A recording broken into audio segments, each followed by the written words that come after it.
Sergeant Lee Nouse. Nouse is spelled Knouse.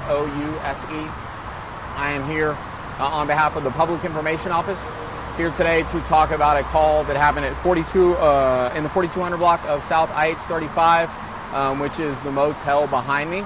I'll try to give full context of things. I probably won't be able to answer a whole lot of questions, but we'll see if there's any questions I can answer at the end, and then we'll call it.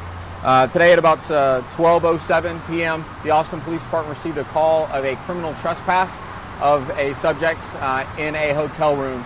He had been previously issued a criminal trespass notice for whatever reason. It's my understanding he had maybe overstayed his welcome or whatnot. So he had already been issued that notice, told he had to leave the hotel. They were doing room checks and they found him in a vacant unit. At that time, they called police, and that was at about 12:07 p.m., so around noon. That call held for a while. I'm sure y'all know about kind of the other calls that we had in the city at that time. At about 3 o'clock at 12:59 p.m., the hotel called back, and they told us, they provided information that the subject had broken into another unit, which was occupied, taken some property that was obviously not his, and retreated back into that original unit. So that call is a higher priority call. It's considered a burglary of residence, and so that demands a more immediate response. We began checking the city for a unit that could take that call. The first unit that was available and could arrive on scene arrived at about 3:43 p.m. to handle that call. When they first arrived, the officers saw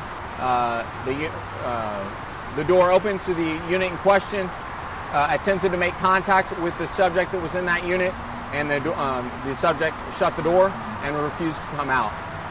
The way our protocols work in that situation is that's considered a barricaded subject, so so they started all the protocols associated with that.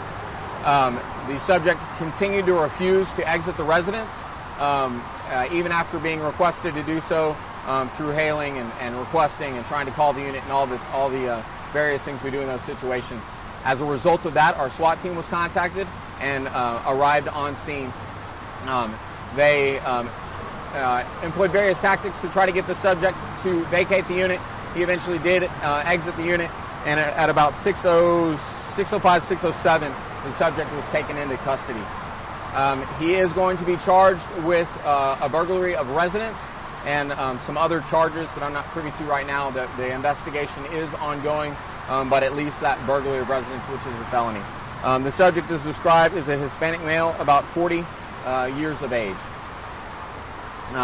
Specific information as to that subject's identity and name, date of birth, and things like that would be available through public records requests or contacting the Public Information Office at a later time.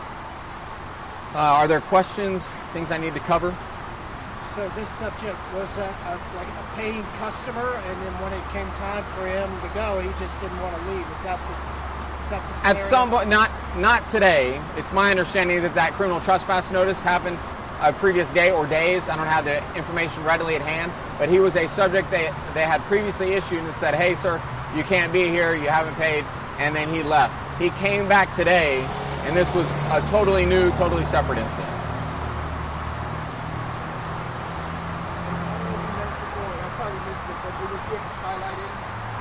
Super 8. Super 8. Yes. Okay.